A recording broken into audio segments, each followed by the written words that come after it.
And welcome everybody. My name is Summer Watson with Core Women, and I'm here with Gaayathri Periasami. And take it away, Gaayathri.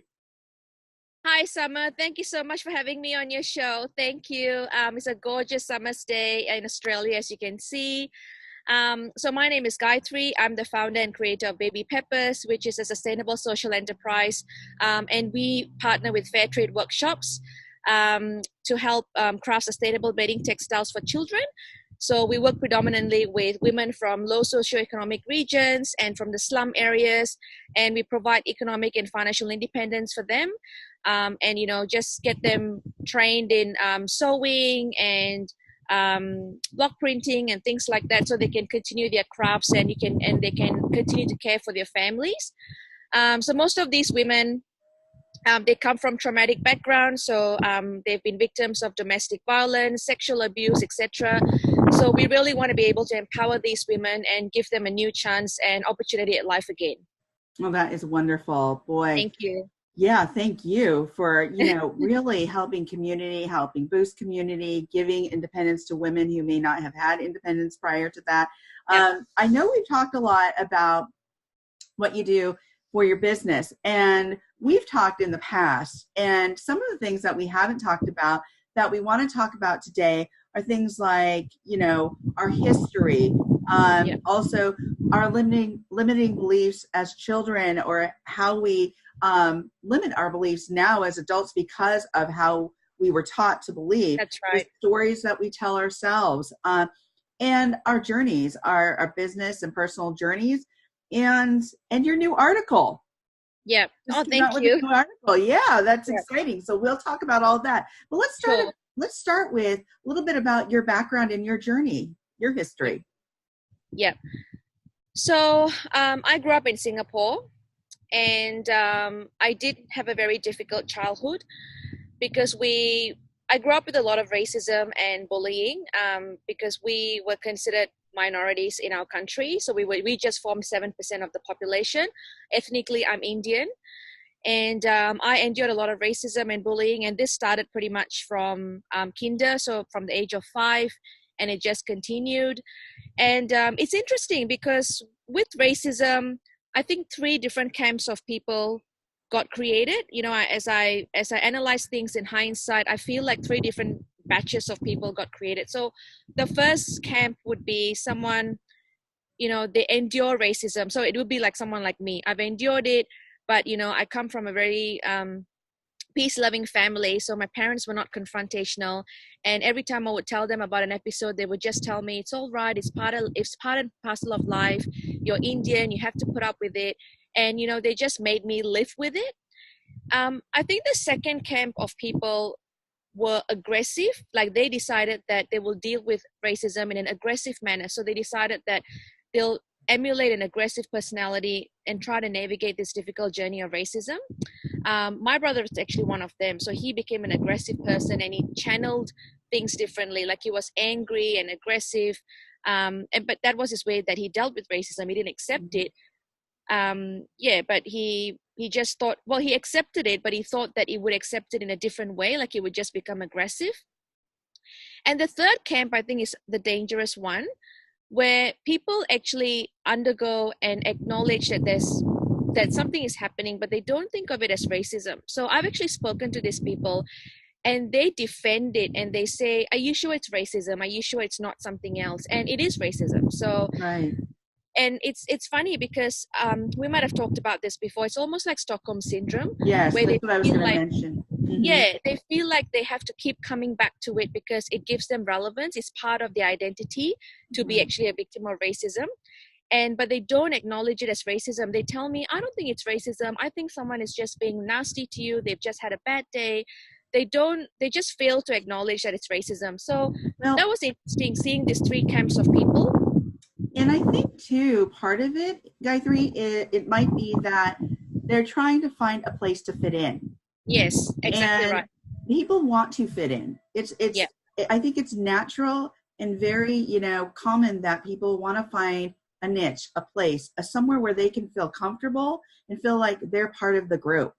Yes. And so rather than making excuses, they're more along the lines of like, I am part of them. I am part of the group. And that's I don't even know if it's conscious.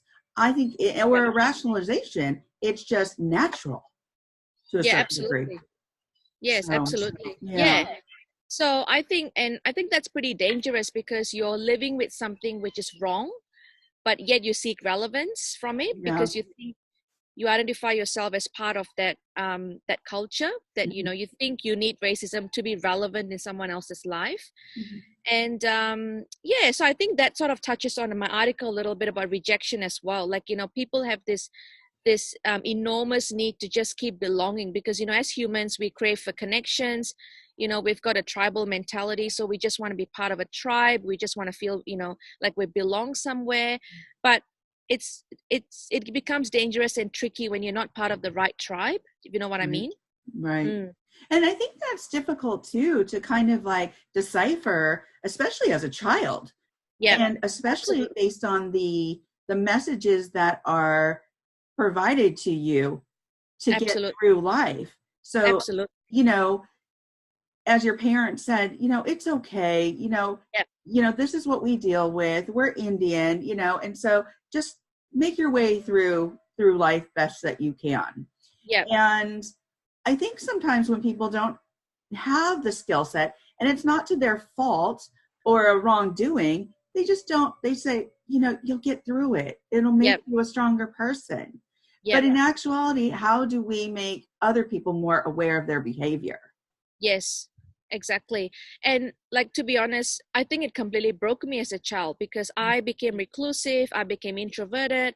Oh, I hated going to school because I was always getting bullied. People saw me as wow. a really timid, shy, and a meek girl. So obviously, you get picked on because you're just meek.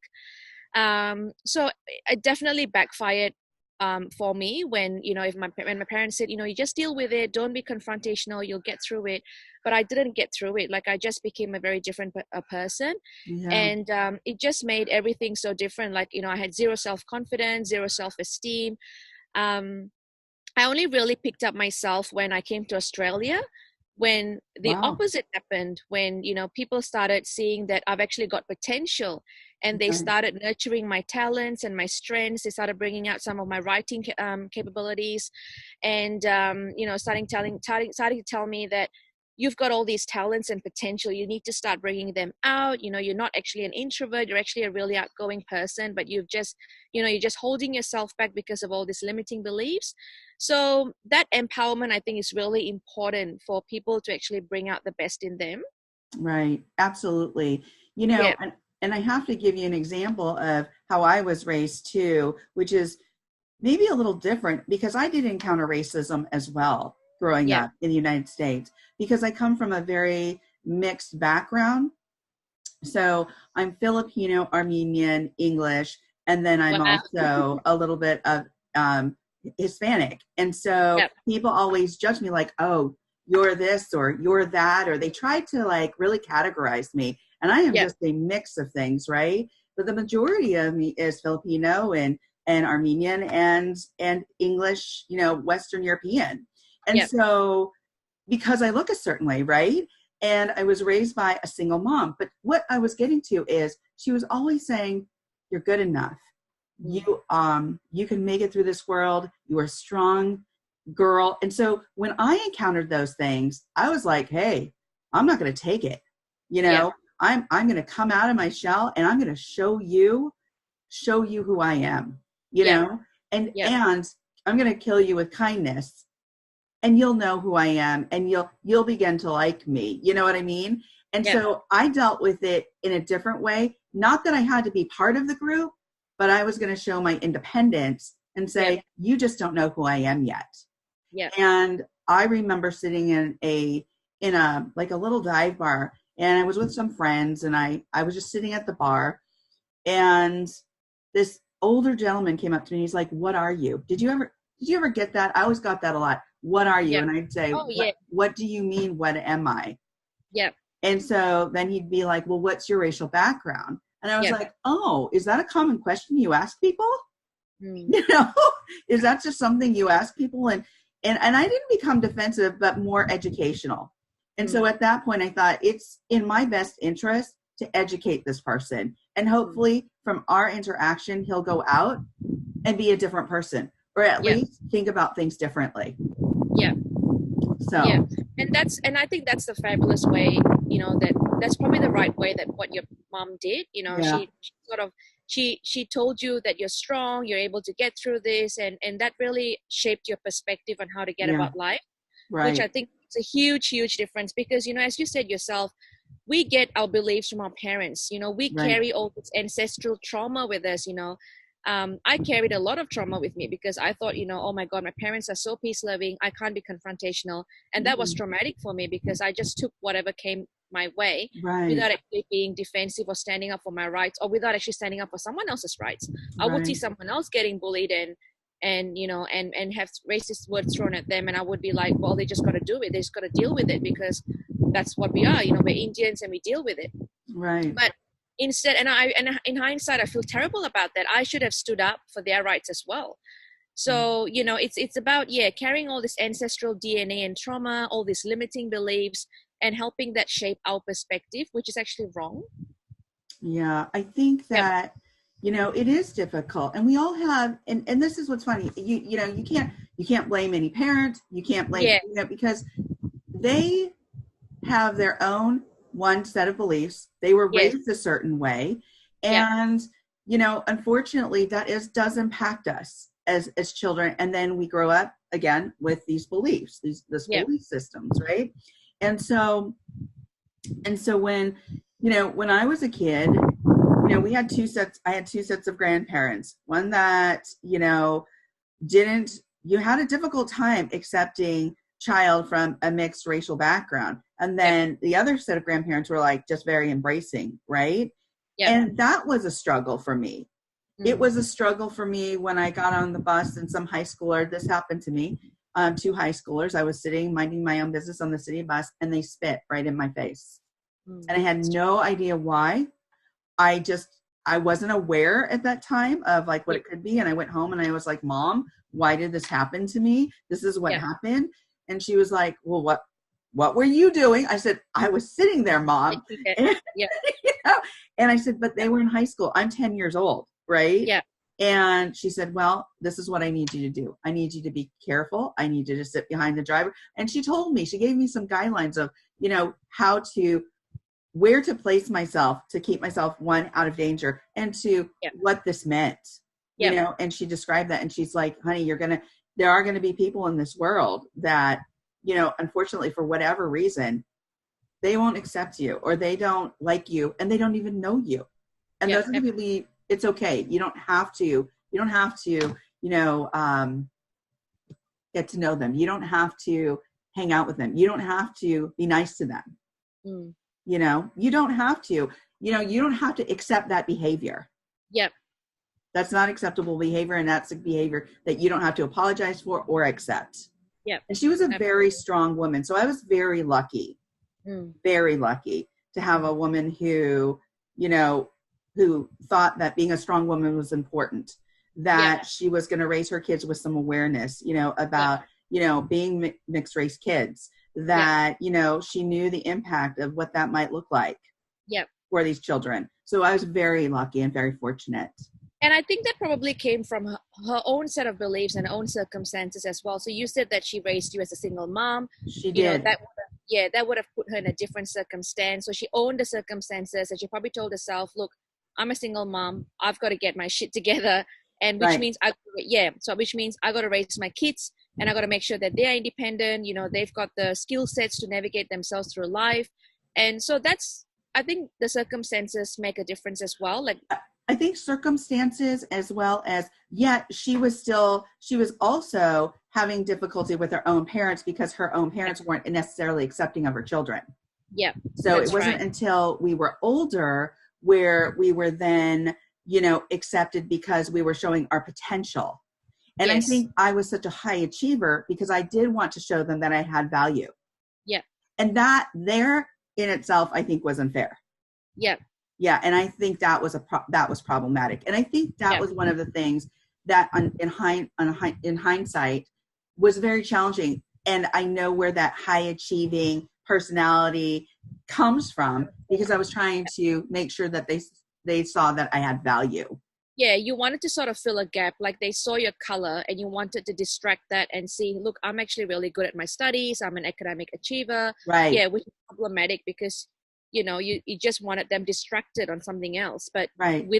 without actually accepting you holistically of whatever you are. Right. And I think that they would have had a difficult issue with that because of the way they were raised and where they came from. So I don't necessarily blame them, but I don't think it was right, you know? And so I think that made for my mother it a challenge. And so yet she still, even with what she grew up with, she still didn't impose that on her children. Yeah. Which was great. Fantastic. She could separate that. Yes, that's right. You know, so I think that how you're raised, where you come from, even when you say, you know, kind of what we've absorbed from our own DNA, essentially, I think there can be a division between, you know, again, your own, like you said, your own values and beliefs. Yep. And if you have adopted you understand, again, talking about my book, right? That my book is about understanding your personal values and beliefs. Yes. And I think that's really core to understanding who you are and how you're going to maneuver through the world. Yep. I absolutely loved your book. Oh, thank you. I absolutely loved your book because I think it's so good.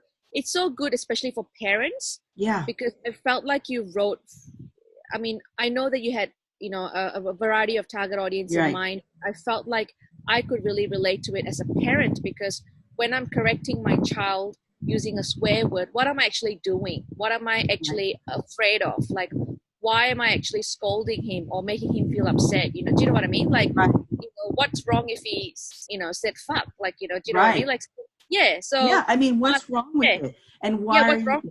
And are you imposing judgment?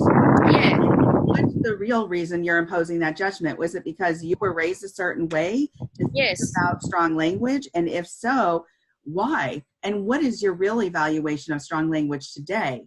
And so when you take that whole concept and apply it to your own personal values and beliefs, you can really figure out more of who you are. Yeah, absolutely. What you really are, what your real values are, rather than what you've adopted over time or what you've learned. Yeah. So, and I think that's the real important issue from at least the book. Now, like, let's get back to your article, and let's talk about it. Why don't you explain, you know, the gist of the article and you know, why it was so cathartic writing that? Yeah. So I decided to write about rejection, and it's, you know, obviously as a child, you know, as an adolescent growing up, you know, rejection is a huge part of our lives. We just feel like there's always this feeling that we're rejected by something. And so I really decided I've been sort of toying with the idea for a while, but it's not until I heard a podcast from Rebecca Weber. Okay. She's an international journalist, and she's quite renowned for some of her research. She actually had a podcast all about rejection, and she talked about how rejection is just a noun. It's no more important than an umbrella or a bird, or, you know, it's inanimate, it's a thing. And yet we place so much of value and importance in it. And so I decided that, you know, it's you know, I decided to sort of go further and did some more research on it. And it's true, because rejection is nothing more than an event or a process. Like in medical terms, rejection is when your body rejects something. So, you know, it expels it from the body or it destroys it from the outside, from the inside. Right. So it's amazing how people have taken a medical process, a scientific process, or an event, and they've changed it into a feeling. You know, there is no such thing as rejection. You know, it's just, it's an event. So, you know, getting rejected for a job opportunity or by a love interest, or getting rejected by a business partner, all of this is just as part of a process. But, you know, it's amazing how people have actually taken that and they've programmed it in their brains as an actual feeling. So what they're actually feeling is probably sadness or grief or anger or disappointment. But instead of, you know, using those words, they actually say, I feel rejected, which, you know, it's inaccurate. It's, you know, scientifically not possible to feel rejection, because that's not one of the emotions that's you know, that's wired by your brains. So I really researched into this, and I thought to myself, this is a big thing, because rejection right now is really a big topic, you know, in the world. You know, everyone wants to feel like they belong somewhere. There's this whole tribal mentality. You want to fit in somewhere. And then so millions of people, they feel plagued by rejection. They feel rejected every day. Right. But it's, they're just making, it's just evolutionarily made up. It's not something which is real. Right. It's just made up. It's a made up emotion. It's a made up emotive trigger. Right. And so I sort of explored that in my article. So that's published in the Entrepreneur platform. And so I just thought to myself, it's important for people to understand the concept of rejection. It's not actually a feeling. You can't feel rejection. Right. You can experience rejection because it's an event or a process. So it's very similar to when someone says you're a failure. It's not possible. A failure is the lack of action, the lack of doing something. Mm-hmm. So it's an event or a process. So when you say things like, oh, I failed to put the bins out, I failed to do that, I failed to do this, it's a lack of action. There is a lack there. But when you say that someone is a failure, it doesn't make sense, because someone can't be an event. Do you know what I mean? Like, it's just amazing how people have taken different words, right? They've jumbled them up into emotions, and they don't actually understand what they're going through. So it becomes a very it becomes dangerous, because people become depressed. They take these feelings on board and they actually become depressed without really understanding what they mean or how they can impact their lives. Right. No, I understand what you're saying, and it is a difficult concept to really digest. But I get it. I get what you're saying, because when you come from a perspective of science, let's say you take the word rejection, and your body is internally rejecting something. That's right. That's like you said, that equates with a process. Yeah. Now, as human beings, we're emotive. So we want to place or, project an emotion onto a process. Yeah. And so how do we refrain from doing that? How do we actually use key words like, I'm feeling such and such, I'm feeling sad, I'm feeling happy, I'm feeling angry? Because when you say depression, that in itself is, what I say is you're depressing, not depression, because you have to be doing something. It's still doing something is depressing. That's right. What are you doing as you're depressing? Depressing means a lot of different things. Then it means sadness, it means agitation, it means anger, it means lots of different things. But it's not necessarily depression itself. It's not necessarily rejection. Yes. How do you express the emotive part of you versus taking something that is, it's almost like you're objectifying this word. That's correct. Yes.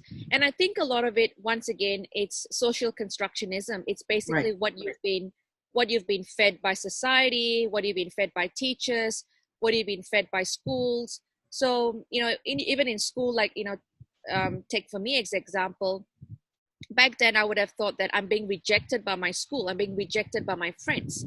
Right. And I'm feeling the rejection because I feel like I don't belong. So it's a social constructionism. Yeah, social constructionism.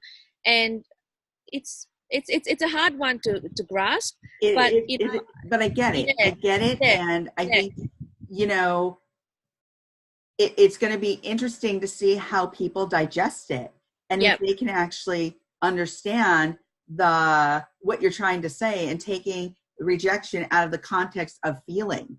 Yeah. And then maybe utilizing the words that you're actually supposed to be using, such as, I am feeling happy, I am feeling sad, I am feeling a certain way. Because once you put all of that into one word and objectify it, it's like you're not, now you've really, created an issue. Yeah. Now you've created and conflated an issue, because now it's just so big. How are you going to bring it back down to how you're really feeling? Yeah, exactly right. Yeah. So it's just, they have to acknowledge that if they take themselves out of that emotive trigger and acknowledge that as a process, that's your starting point. Rejection is just a process. It's just an event. How do you feel about it? and how do you move on from there? That's what Right. it should. Yeah. And what is your process to making sure that your journey and how you want it to be and how Yeah. you want, because it's a choice that we have. It's a Absolutely. choice in relation to how we want to be impacted by something. Yes, Yeah. it might hurt. Yes, it might, not feel good. Yeah. But still, we still have choice about how we maneuver through the world. That's right. But I think, to take a step back, sometimes it's difficult, Gayatri, because people don't have, and I was talking to somebody about this yesterday, that sometimes we don't have the skill set to understand and to care for ourselves and to nurture ourselves. So we use these words to encapsulate how we're feeling, and it's not right, because then we make the picture even bigger. We make the That's problem larger. If we could just deal with it and bring it down to something more simple, like, this doesn't feel good to me today. It doesn't feel good because, and this is what I'm going to do about it. And then there's a process. And then we have a way of really allowing people, giving them a skill set to work on their own feelings and being intentional about what their next move is going to be, how they want to live their lives. That's right. And then that leads to better modeling for the next generation. Absolutely. So I think that your article in talking about rejection is a great start to opening up a new conversation. So thank you. Yeah. No, thank you. Thank you for acknowledging that.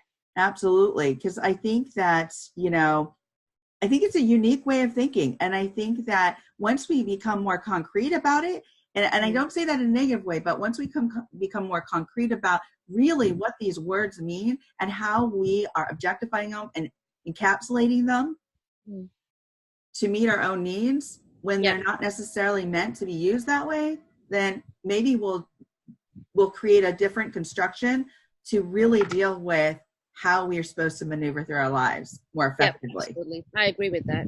So,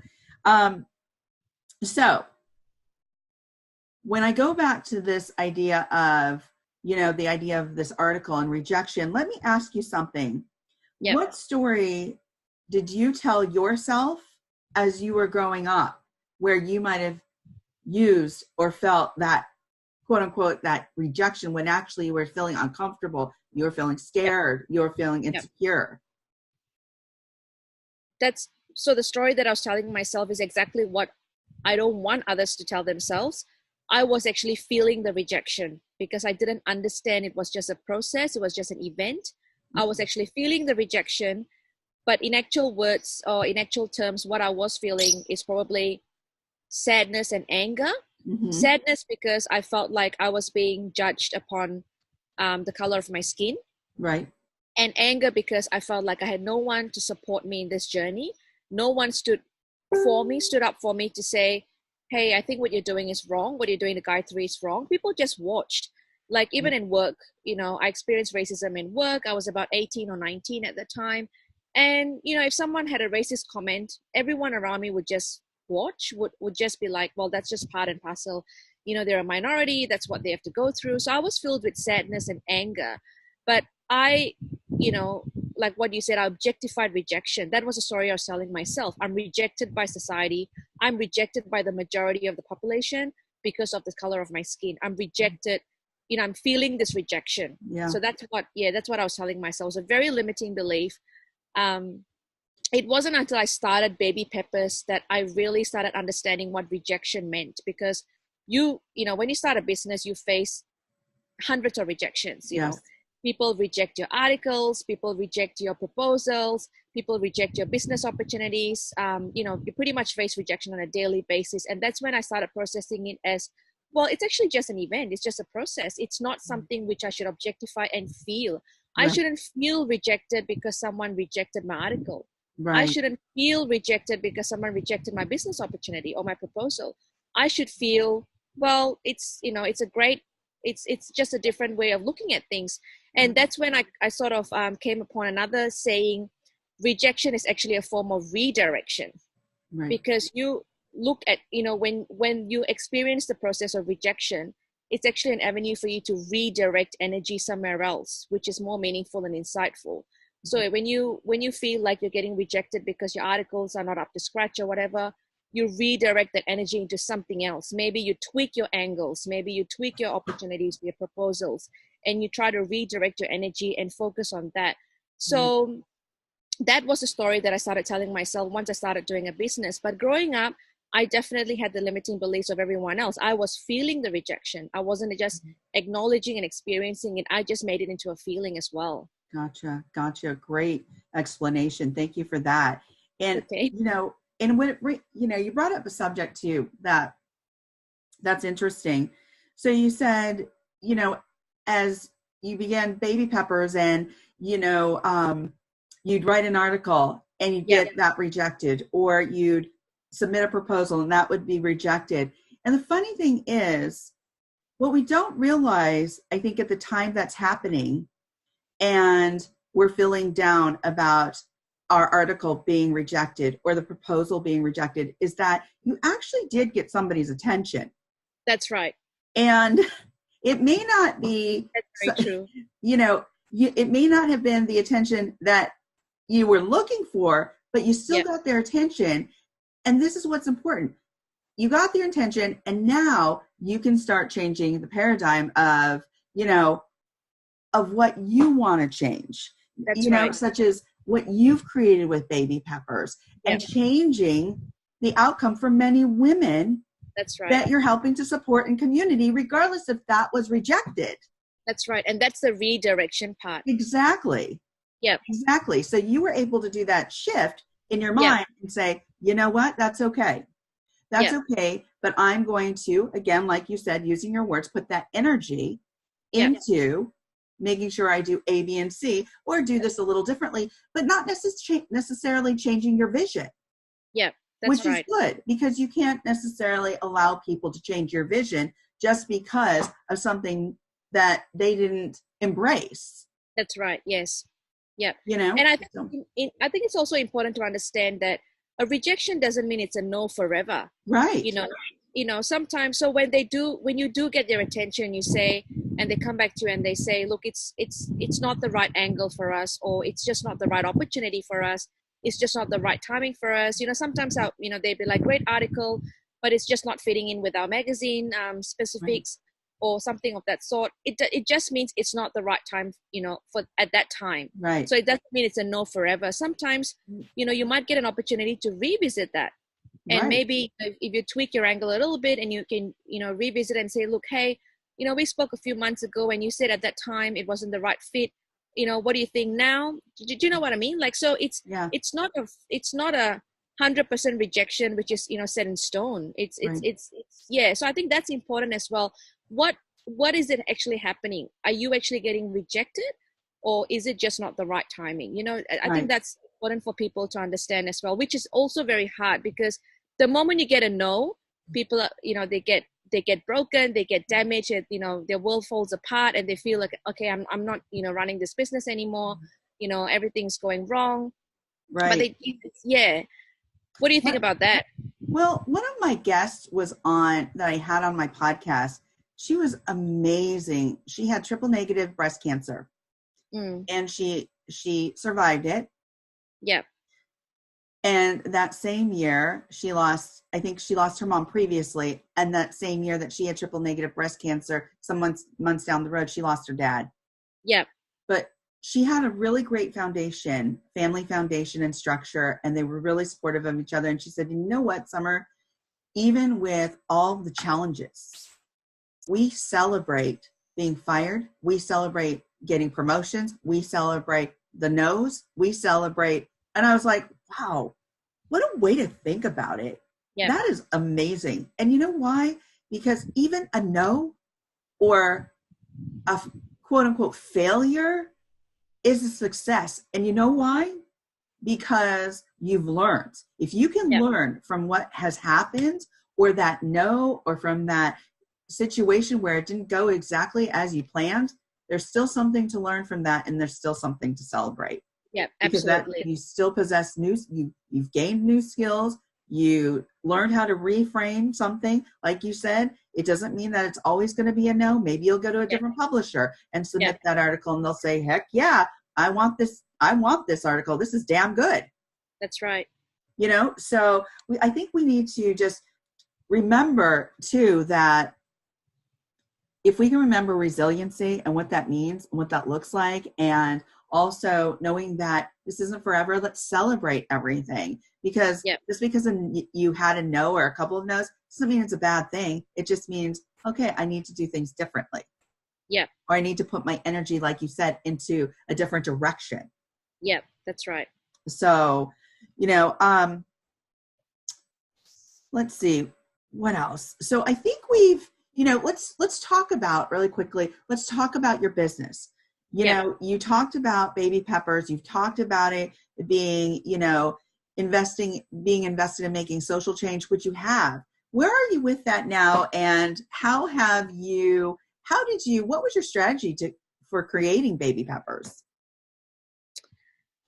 Well, I would say that I didn't really have a strategy. I just had a passion for helping women, you know, and really why I started this business was really I wanted to fill a gap in the market. Mm-hmm. So I think, you know, previously, as when I shared my journey with you, I think I might have mentioned that I was finding it really hard to find sustainable bedding textiles for my children. Mm-hmm. And so I decided that it was a great time to fill a gap in the market. Right. And so it was just passion. You know, I started my business purely on a passion. And in terms of strategy, it's been really hard because, you know, getting the reach and the tribe is probably the hardest challenge for any business. And that's where you have to direct your strategy. So it's all about marketing. Right. And like for myself, that's been my strategy. You know, when I talk to people, I explain to them my why behind the business and how it's really helping and impacting communities in India, especially the women, and how it's giving them economic and financial independence. So that's been my strategy. Like when I talk to people, I'm just really passionate about the vision and the mission that I've got behind the business. Right. And that's pretty much my marketing tactics as well. You know, I just want to get people on board with my story and see how they can be involved in my story through intertwining their stories as well. So I speak to a lot of moms, and they've got similar concerns about, you know, not getting quality materials for their children, or, you know, they've been wanting to help fair trade workshops in some way, but they haven't been able to. And so when I talk to them, my business provides an avenue and a vehicle for them to solve their problems. Right. So strategy is all about, you know, explaining your vision and mission, and also helping to solve the pain points and struggles for your consumers as well. Right. Yeah. And I think that's all, I mean, great. You know, I'm glad you mentioned all those things. So you've mentioned mission, you mentioned vision, strategy, community. Yeah. All very important. And what I really love is I loved your description of how their story can be intertwined with your story. And wow, that makes a network. That makes connection. That grows the fiber of your group, of your tribe. Yeah. You know, absolutely. And that's amazing. And I think many of us want that for our lives, for our companies, you know, and so it's really important to have, yes, the passion and also the vision. And I think that too, you had that as well. You know, you say you have the passion, but you had a vision too. It just continued to develop. Yeah. And I think that people need to be aware that when you're an entrepreneur, you can shift, you can change, you can modify, and that's okay. Yeah. You can go back to the chalkboard and say, okay, I need to do A, B, and C. I need to include, you know, C, D, and F. I need to, you know, so that's all great. So my last question here, Gaayathri. Yep. And you know, my last question, I always ask this with all my, you know, my guests. If you were to leave the viewers with some words of wisdom, what would they be? I think, judging from our podcast today, disrupt your belief system. So, you know, your current beliefs, whatever outdated beliefs and traditions and, you know, models that you're holding on to, anything that no longer serves you, you have to disrupt them and you have to get rid of them. That's been my biggest takeaway for my journey. And my business journey as well, my life journey and my business journey. So you got to disrupt your belief system, and because people grow up with a very, very fixed and single-minded belief system, and it takes a lot for them to actually split the cords and and start actually analyzing what's going on around them and how they can actually start dropping some of the beliefs and traditions and models that they've been holding on to. So whatever doesn't serve you anymore, just let go of it. And so anytime you have a thought in your mind or a belief in your mind, just ask yourself, how is this serving me? Because it's always about filling your cup first. How is this serving me? And if it's not serving you, and if it's not serving you to serve others, let go of it. Love that. Love those words of wisdom.